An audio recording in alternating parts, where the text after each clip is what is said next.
Hello, people. We are live. We'll be fully live in a second. Ron, don't say anything that you don't want to say. You can say whatever you want. They can hear you. Just don't say anything you don't want to say.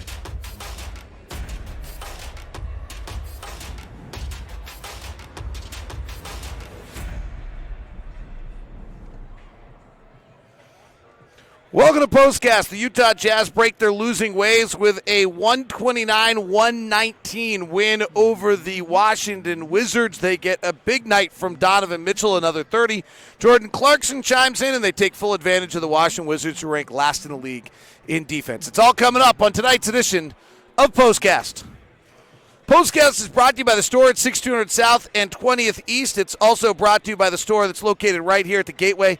And I stopped by to get mudslide cookies, and evidently everybody ate all the mudslide cookies because of the losing streak. So now you can save them for me. Maybe I'll stop by on my way to the airplane on Sunday and grab some for you or everybody else. They probably knew you were coming, and they wanted to make sure that they got theirs before you got there. No, it's the loyal POSTCAST listeners eating their mudslide cookies. All right, we'll take your questions. We're live on Locked On Live on Facebook as well as Twitch, as well as YouTube, and we are live on Locked On Sports on Facebook and on Periscope. So thanks very much for tuning in, and we'll get to your questions. Ron, what's your impressions of this 129-119 much-needed Jazz win? Well, I think the only thing we can talk about, well, we've talked about a lot of things, but this is a must-win basketball game. I mean, you lose to the Wizards, that is really hitting rock bottom to the point, especially at home. I mean, you could go on the road and they can have good nights and win, but you just don't want to lose to a ball team like this at home. Collectively, I thought there was a lot of areas and a few players that you can talk about that made a huge impact on winning the basketball game. But I thought that the bench on two different occasions in the basketball game tonight really helped separate the two. That's my biggest takeaway of the night, Ron, and it's a lineup that I'm fortunate if I can see what the board shows to look at the lineups, and frankly, I take a pretty good look at it to make sure from calling the game it impacts. You can see whether things are going as anticipated. There's an element of my job that's very helpful. Yeah. And the other night, that was the rotation. Then Donovan got in foul trouble, so it blew the whole rotation for the night, and they never got to it. But they went to this lineup of Mike Conley, Jordan Clarkson, Joe Ingles, George Niang, and Tony Bradley. It's an interesting lineup to me. It's got 2 point guards on the floor. It's got a bona fide solo scorer in Jordan Clarkson. It's got a great rebounder in Bradley. It's got Niang to shoot some threes. It actually has pretty good shooters too, right? So Clarkson's driving. You're spaced out. You're not going to leave Niang, Conley, or Ingles, so you got a lot of room. You got Tony working the glass. I like that lineup a little bit. I will see if it can defend. You got Joe out there to do that.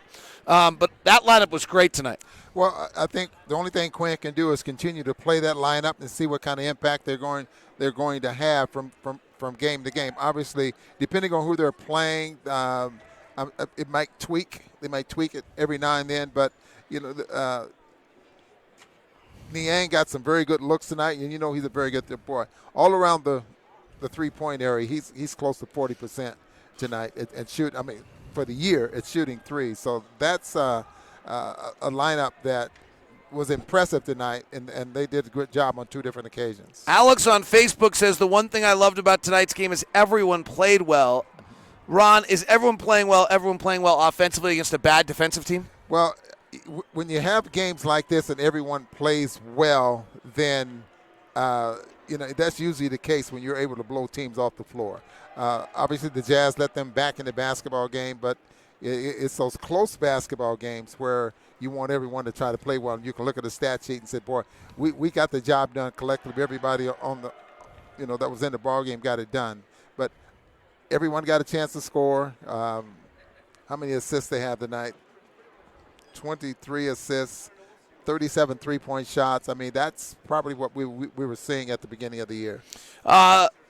Good question from Tyson Tanner. Is Gobert or the Jazz a little too focused on getting Gobert's offense going? You made that point early in the first quarter as though they were just overdoing it, trying to get him to basketball. And Rudy didn't really get big enough down there. He didn't spread out enough in order to make himself available for the balls. But I thought you're absolutely right. I thought they tried to get him going, especially in that first quarter. There's a lot of talk about Rudy not getting the ball enough on the rolls, and the Jazz would like to get the rolls, but if you want to take away a role, you put a player in between Rudy and the basket. Teams are doing that. And so, to me, actually, the bigger story is getting the passes from the paint out to three-point shooters when the guards penetrate. I thought the Jazz were better at that tonight, probably because Washington's defense is so bad. But the real problem on this whole Rudy conversation is that if Rudy gets the ball and there's someone between him and the basket, he very rarely scores that.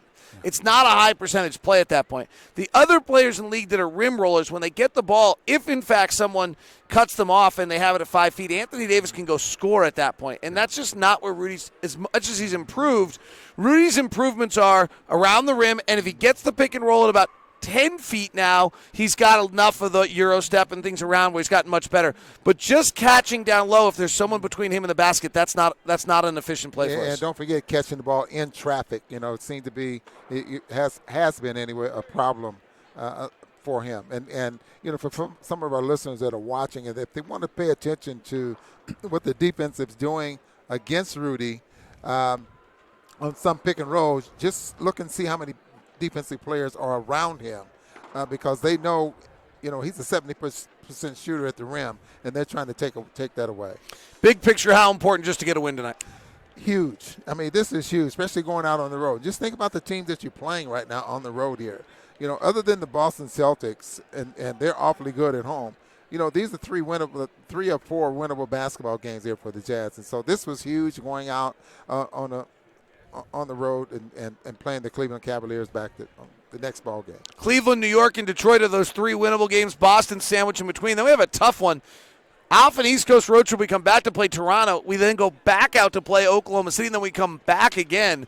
So it's kind of a funky little stretch here. We won't play in the same city for 8 straight games, and that feels like an 8-game road trip, but we've been home for a long time, so it's about time. We've had the luxury of about 20 days here. I know, the powder snow never came. Yeah. Well, what's up with that? All right, Jazz win it tonight, 129-119. Have a good one. This has been POSTCAST.